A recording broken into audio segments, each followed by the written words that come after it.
listening to Make Sense with Jason and Holly Peterson. We're a husband and wife team. We're trying to help you, the consumer, make sense out of the world of digital marketing and communication and the tools that go along with it, like social media, video, tech, and beyond. We own a digital marketing company called GenR8 Marketing and specialize in small business, but also consult, teach, and help people stay informed and on top of the latest developments in the tech, marketing, and communication industry.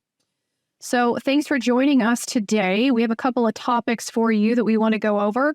One of the things that we're talking about today and kind of continuing into 2024, Jason is going to... Yeah, I'm going to be talking a little bit about the products related to virtual reality and augmented reality for both business and consumer purposes. Sweet. Okay. Don't really know anything about that, so I am interested in hearing about this topic too.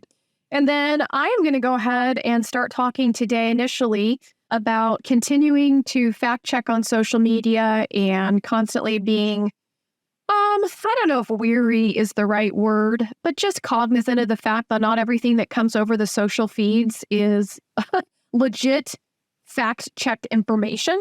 And so we need to continue to be careful about that. And, today I just kind of wanted to talk briefly about some of the tools that are available. If you are wanting to kind of get into that a little bit more, even teach some of these tools to your children, as, our children are constantly on the internet and getting onto social feeds.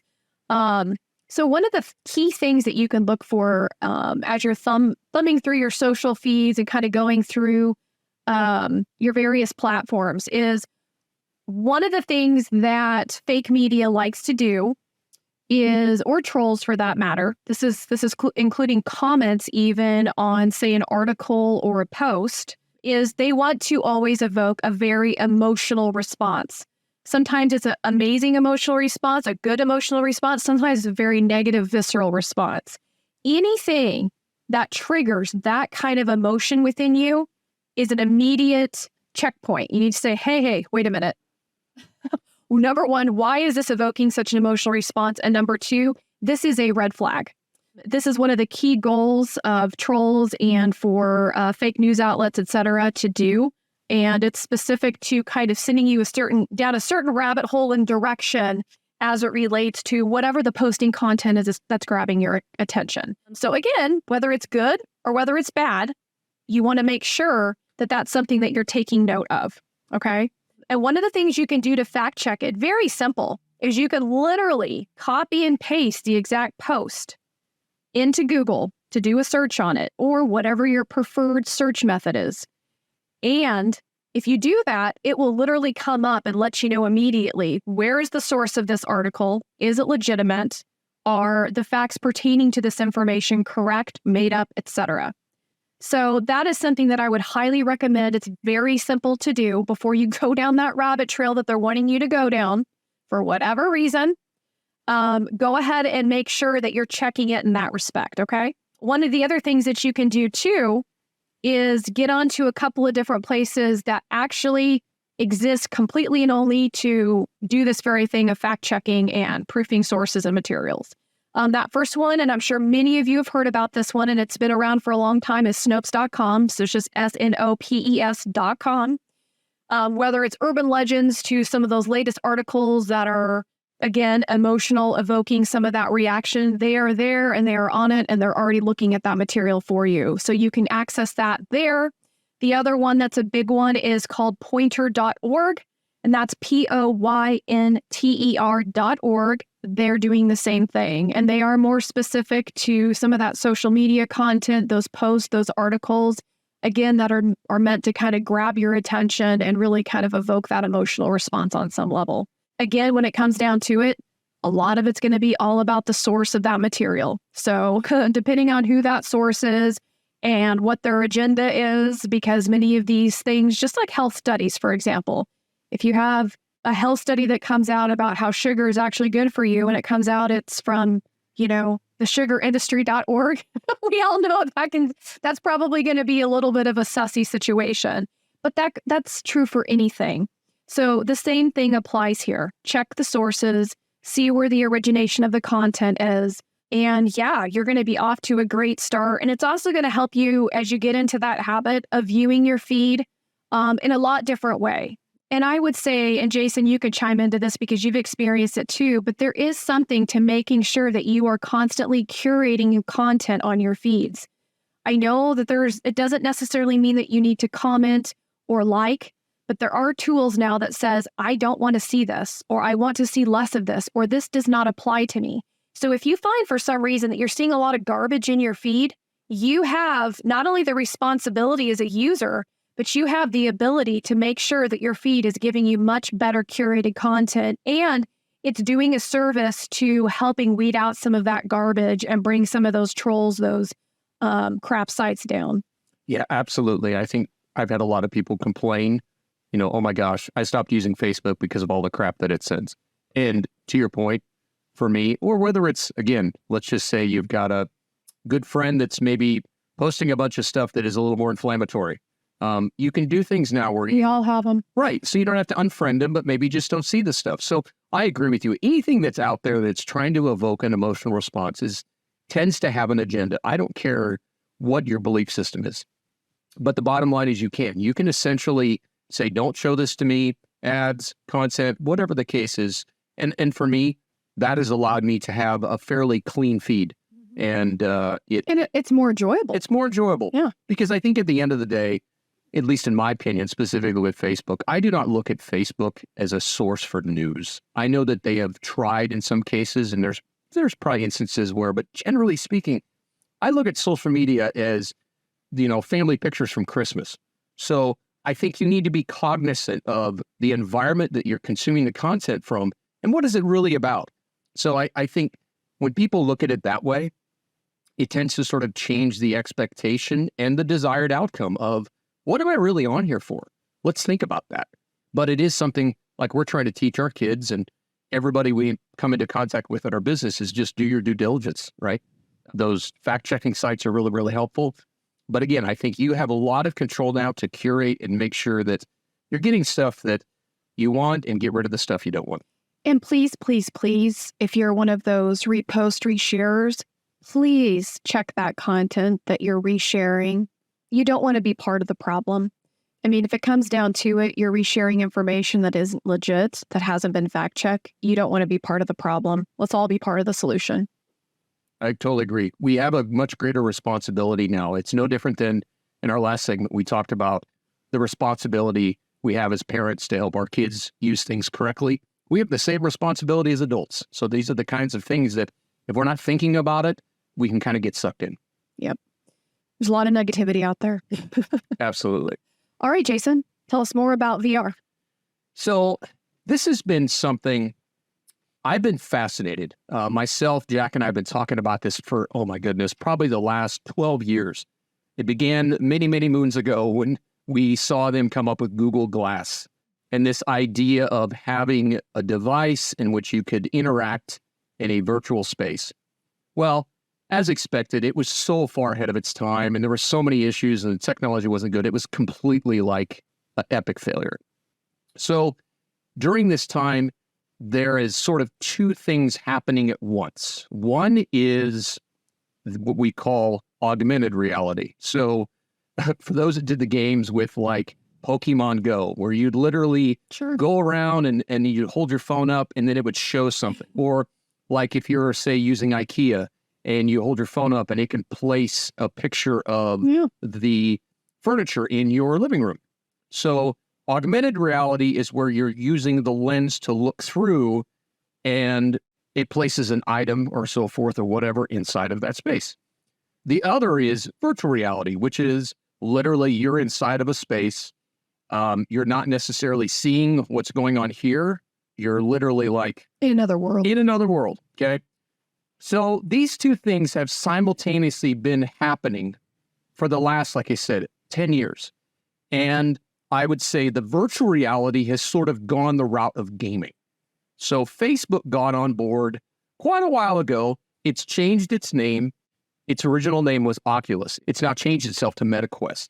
So these are devices. Again, they're big, sort of thick, almost like ski goggles you put on your face. And they're really... And it has been surrounded, or it has been centered around the idea of kind of a gaming experience where you're doing stuff. And I know our son, one of his friends has one of these, and it's a lot of fun. And you can, again, do joint things where you're like, let's say it's Climbing a wall. right, climbing a wall, like old school Mike Tyson's Punch Out. I'm going to like date myself, where you're like literally like in the ring doing that stuff.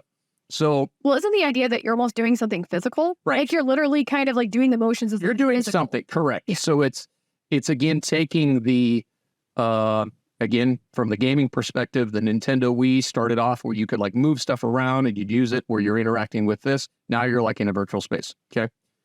Now, during this time, Apple has been watching, listening, and paying attention to these things. Now, quick history lesson. What Apple has done in the last 25 years is they've watched technology advance. We could say the iPod. MP3 players came out. There's a bunch of stuff like, they're kind of okay. They come out with the iPod. We all know the history, changes everything. iPhone, exact same thing. Hey, we waited around. There were smartphones around. They were kind of clunky. Boom, they come to the market with an iPhone, changes everything. Apple Watch, same thing. Smartwatches have been around. They are like, the market share of those are crazy. So they are known for sort of waiting to enter the market space when the technology has matured. So on the one hand, Facebook, their product from a gaming perspective is very solid. Like it's really matured. It's very good. It's pretty affordable.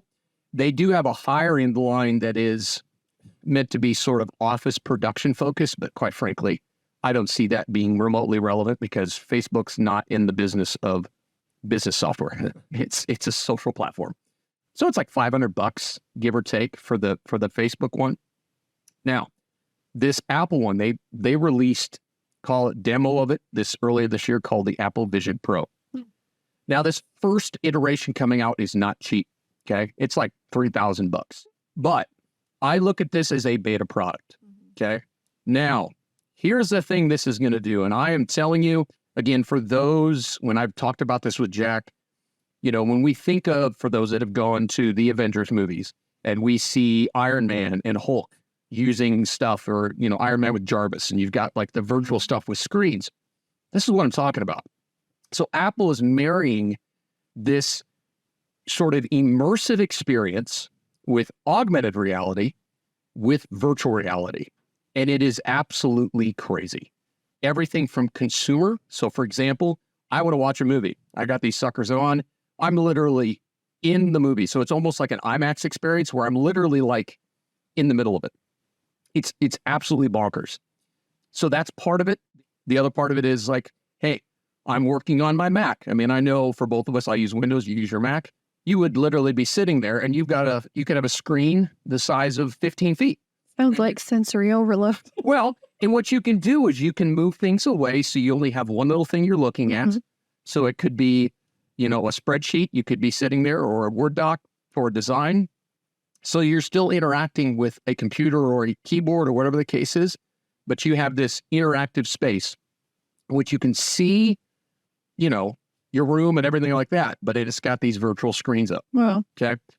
So that's pretty sweet. And I think we are, I'll say, 2 years away from this becoming, I think, a standard implementation in the workforce. I just absolutely see it happening, because you start having things like, hey, which the M8kes does have this too, Zoom. Like, pandemic changed everything with Zoom. I know for us, and for me, as many know, I'm in sales.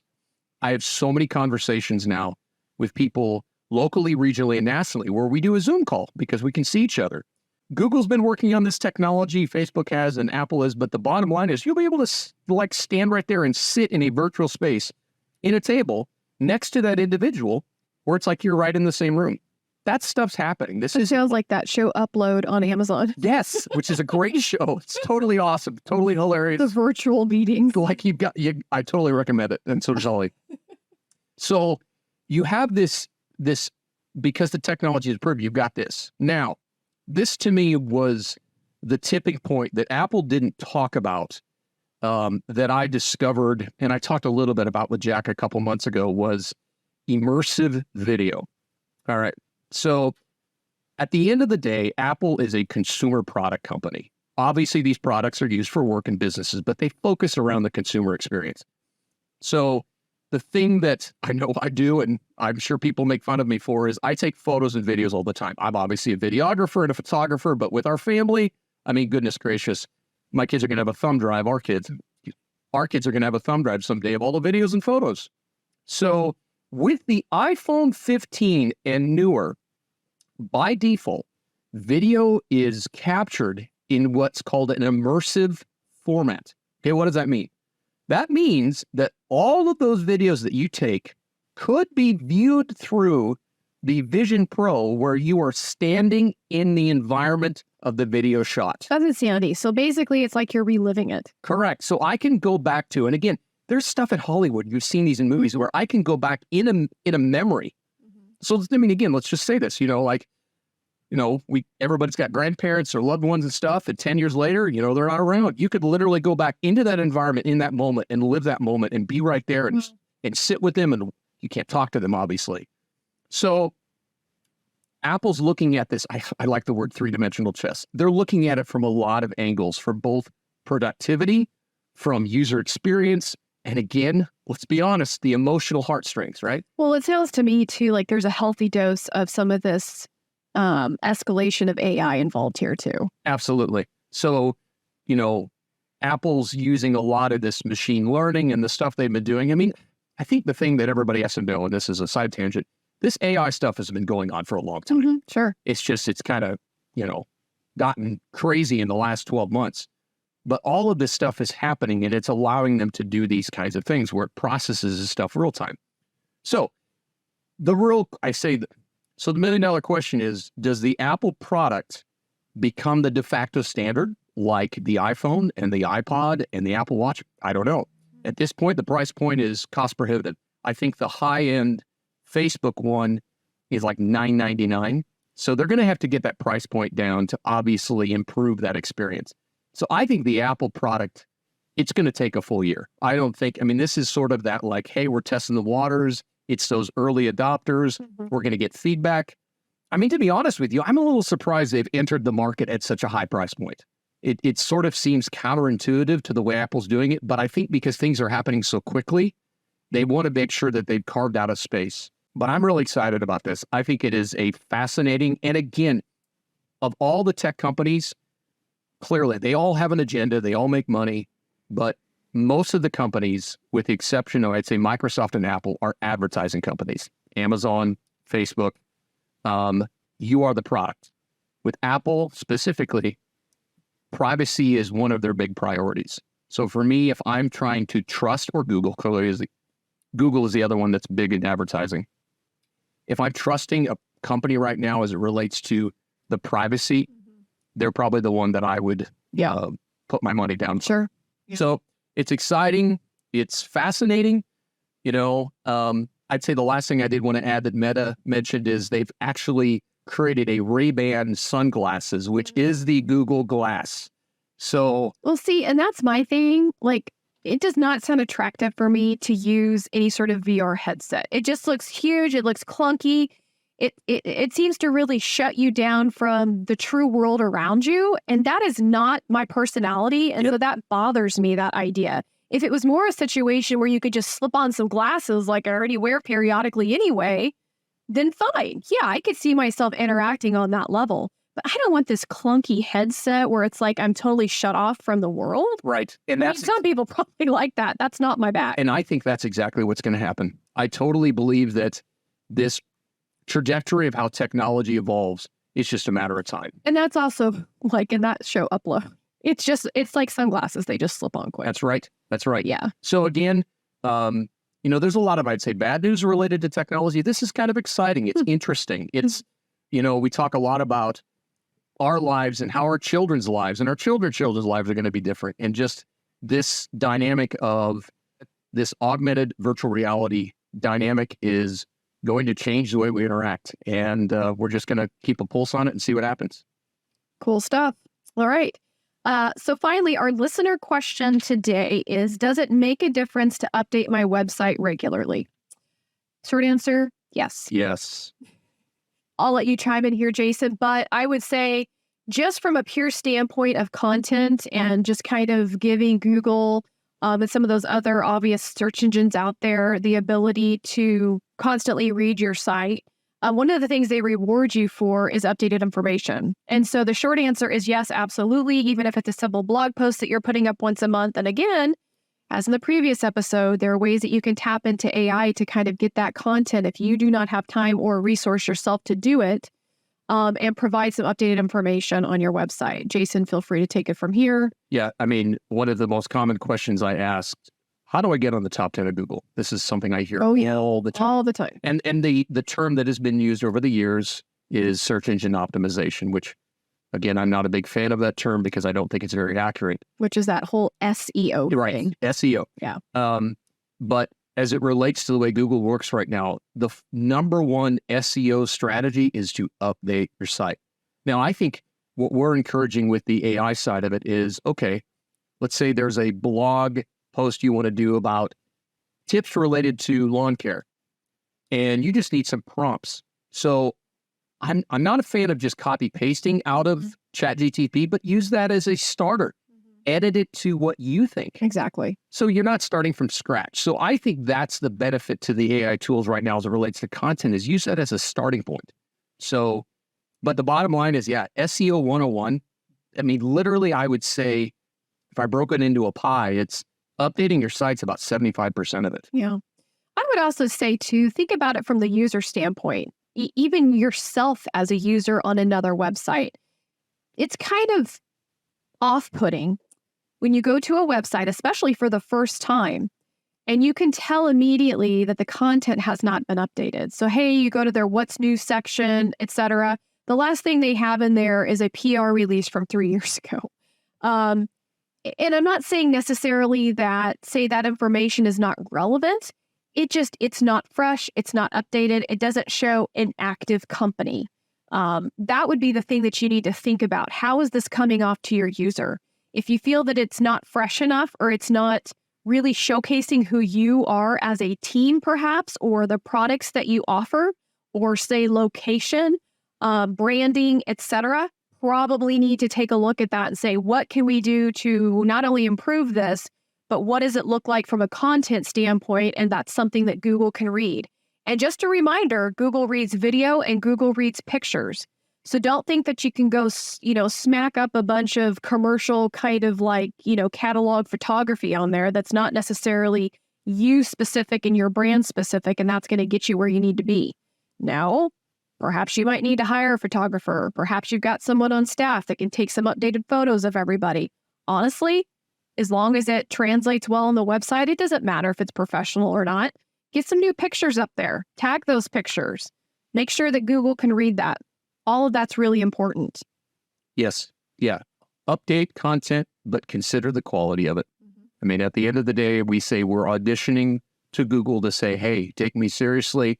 I'm worth you indexing me and putting me higher in the rankings. So when you look at it through that lens, yeah, you're always looking at it as what is unique to me. How can I make that content something different than everybody else has? Yep. Not about flashy, just about good quality content. Correct. All right. That's all we got today. So thanks for listening. If you guys want to check us out on our website, you can go to GenR8Marketing.com, and we've got all of our social feeds there as well. So feel free to jump on, look at those blogs, check out some video, and our podcasts are listed there as well. Yes. And just go to GEN, the letter R, number 8, marketing.com. Thanks so much.